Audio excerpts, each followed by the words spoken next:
Você guarda no bolso as fotos da sua família, a senha do banco, a conversa mais íntima que já teve. Nunca imaginou que ali podia morar um espião, não um vírus bobo, um espião pago por governos, treinado para ficar invisível. Isso já aconteceu, e a prova nasceu de um único SMS que alguém recebeu e não clicou. Essa recusa simples destravou a maior investigação de espionagem por celular já registrada. O que será que tinha escrito naquela mensagem para virar isso? E se o seu celular puder ser invadido sem barulho nenhum, sem clique, sem erro seu, quanto você realmente confia nesse aparelho na sua mão agora? Em 2016, pesquisadores do Citizen Lab e da Lowcoach confirmaram um caso inédito. Um SMS suspeito levou à descoberta do spyware chamado Pegasus. Essa descoberta virou marco na história da cibersegurança mundial. Antes de continuar, entenda uma coisa que muda tudo. Não existe aviso, não existe tela piscando, não existe alarme tocando. Guarda 4 peças com você até o final deste vídeo. Primeiro, como um espião entra sem você clicar em nada. Segundo, porque nem o iPhone, com toda a fama de seguro, escapa disso. Terceiro, quem realmente vira alvo e não é só político nem só famoso. E a última, um número que passa de 50 mil, mostrando que isso é bem maior do que qualquer caso isolado. Em Abu Dhabi, ainda em 2016, um ativista de direitos humanos chamado Ahmed Mansour estava em casa quando o celular vibrou com uma mensagem de texto. Ele já tinha sido alvo de vigilância antes e isso treinou nele um instinto raro, desconfiar antes de tocar na tela. A mensagem prometia segredos sobre presos políticos nos Emirados, o tipo de isca feita sob medida para alguém como ele. Você teria clicado, a maioria clicaria. Mansour não clicou. Ele olhou para aquele link, sentiu que tinha algo errado e guardou a mensagem em vez de abrir. Essa pausa de segundos foi a diferença entre virar mais uma vítima anônima e se tornar a peça que expôs um dos programas de espionagem mais sofisticados já criados. Mansour não apagou a mensagem. Ele mandou o link para pesquisadores da Lowcoach e do Citizen Lab, especialistas em abrir armadilhas digitais em ambiente controlado. O que eles encontraram sacudiu o mundo da segurança digital. Um spyware chamado Pegasus, criado pela empresa israelense NSO Group. Ele infectava iPhones sem deixar rastro. Bastava um clique para assumir o controle da câmera, do microfone, das mensagens e da localização, tudo em silêncio, sem o dono perceber nada. Foi a primeira vez que o mundo viu documentado. A prova de um mercado inteiro de vigilância vendido como serviço para governos. Uma decisão de não clicar revelou uma indústria bilionária que operava na sombra, mirando ativistas, jornalistas e opositores políticos pelo planeta inteiro. Existe uma parte disso que ninguém quer ouvir. O Google Project Zero documentou falhas no e-message que dispensam qualquer clique seu. Nenhum link, nenhum toque. O spyware entra só porque uma mensagem chegou no seu aparelho. Você pode nunca abrir o app, nunca ver a notificação, nunca fazer nada de errado e ainda assim estar infectado. Pensa nisso da próxima vez que achar que ser cuidadoso basta para te proteger. Isso muda completamente o jogo. É como um ladrão entrar na sua casa sem abrir a porta e sem quebrar nenhuma janela. Ele acha uma brecha que nem você sabia que existia. Você pode trancar tudo, revisar cada link, desconfiar de cada mensagem. Ainda assim, a invasão acontece por um caminho que nunca passou pela sua cabeça. Não é falha sua, é engenharia construída para explorar o que o sistema não previu. Esse tipo de ataque não nasceu em 2016. Em 2015, pesquisadores das Imperium descobriram uma falha no Android chamada Stagefright. Ela hackeava o aparelho só com o envio de um vídeo MMS malicioso, sem você abrir nada, sem tocar em nada. Essa falha afetava cerca de 950 milhões de aparelhos Android. Isso é quase 3 vezes a população inteira dos Estados Unidos, todos vulneráveis de uma vez por uma única brecha no sistema. O clique zero não é modismo recente inventado para assustar você. É um problema que já existe há quase uma década. E só ficou mais discreto, mais difícil de detectar, mais fácil de esconder dentro de um aplicativo comum.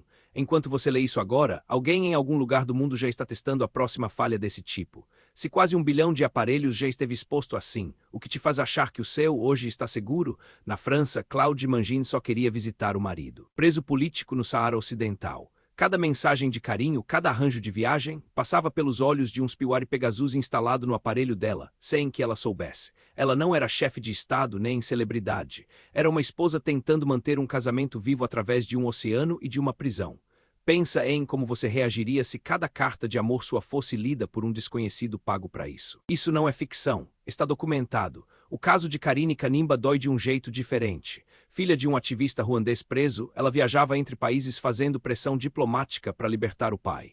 Cada ligação, cada mensagem sobre a defesa dele podia estar sendo lida por quem o mantinha detido do outro lado do mundo. Imagina você defendendo alguém que ama e descobrindo que nem outro continente te protegia.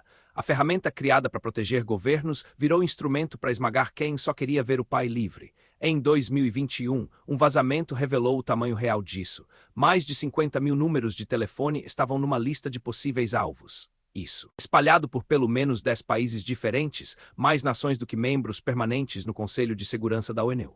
Pensa com a gente, 50 mil números não é uma lista de espiões contra espiões. É o equivalente a vigiar todos os moradores de uma cidade de porte médio, um por um, sem que ninguém soubesse, e o seu número podia estar entre eles. Ahmed Mansour não clicou naquele SMS. E essa recusa abriu a porta para revelar tudo isso.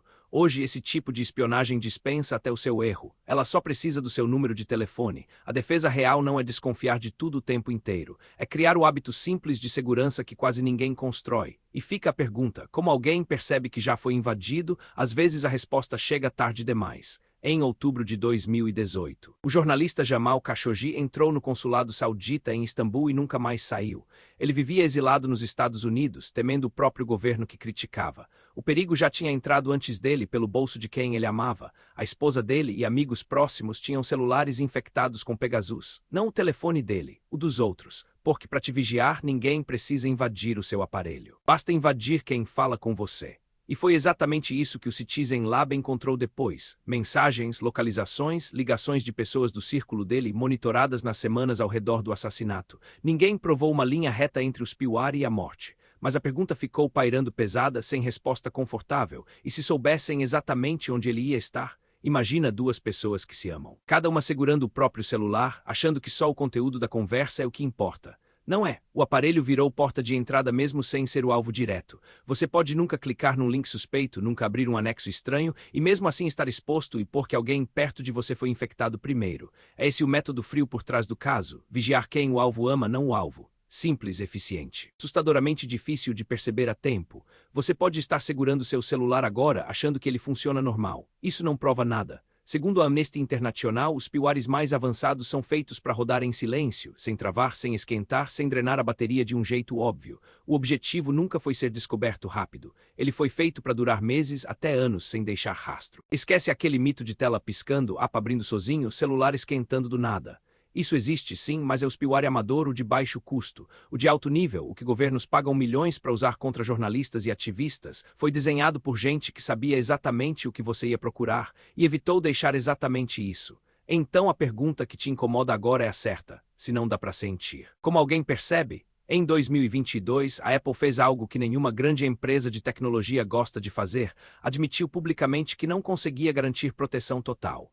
Foi quando lançaram o Lockdown Mod, um modo extremo de segurança para usuários de alto risco, jornalistas, ativistas, diplomatas.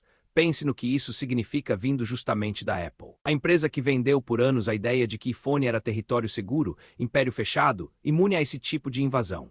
Pegasus e Predator já tinham sido encontrados repetidamente dentro de iPhones, não só de Androids baratos. O Lockdown Mod desliga recursos inteiros do aparelho, visualização de anexos, certos links, conexões automáticas, só para fechar as portas que o clique zero costuma usar. É a Apple dizendo, sem dizer com todas as letras, você pode ser o próximo alvo e o sistema sozinho não basta. Nem a marca mais valiosa do planeta te entrega certeza absoluta. Depois de tanto medo bilionário, a resposta mais séria do FBI foi quase engraçada de tão simples. Reinicie o aparelho todo domingo, por exemplo. Parece pouco, mas certos malwares avançados não sobrevivem a um reboot. Eles perdem o processo ativo na memória e precisam reinfectar o aparelho do zero, o que nem sempre acontece de novo tão rápido. Não é solução mágica, não impede tudo, mas é a única ação real, gratuita ao alcance de qualquer pessoa contra um espião que custa milhões de dólares para construir. Às vezes a defesa mais poderosa não é sofisticada, é só constante. Pensa numa fechadura. Não adianta trocar ela uma vez e esquecer para sempre. Se alguém copiou a chave sem você saber, a porta velha continua aberta para sempre. É por isso que reiniciar o celular uma vez por semana funciona como trocar essa fechadura toda semana, mesmo sem prova nenhuma de que copiaram sua chave. Você não está reagindo a uma ameaça específica. Você está fechando a porta antes de saber se alguém tentou entrar. É chato. É repetitivo, é sem graça. E é exatamente por isso que funciona contra um inimigo que aposta na sua preguiça. Lembra do Ahmed Mansour, lá em 2016, recebendo aquele SMS estranho em Abu Dhabi? A experiência anterior com vigilância o deixou desconfiado e ele repassou aquele link direto para especialistas, em vez de clicar. Essa decisão pequena expôs o Pegasus para o mundo inteiro. A vigilância moderna não precisa mais do seu erro. Basta que alguém tenha o seu contato registrado num sistema. E isso muda tudo sobre como você deveria pensar em segurança. Não é sobre nunca errar, porque erro zero é impossível para qualquer pessoa. É sobre criar hábito. Reiniciar o celular, revisar permissões, desconfiar de mensagens fora do padrão, atualizar o sistema assim que sai a versão nova. Nenhuma dessas coisas garante blindagem total, e tudo bem. Você não precisa de certeza absoluta para viver em paz. Você precisa de rotina que dificulte a vida de quem tenta te vigiar e isso você já pode começar a construir hoje. Reinicia seu celular agora antes de fechar esse vídeo. Depois manda ele para alguém que você ama porque, como você viu, às vezes o elo mais fraco não é o seu aparelho. É o de quem está do seu lado.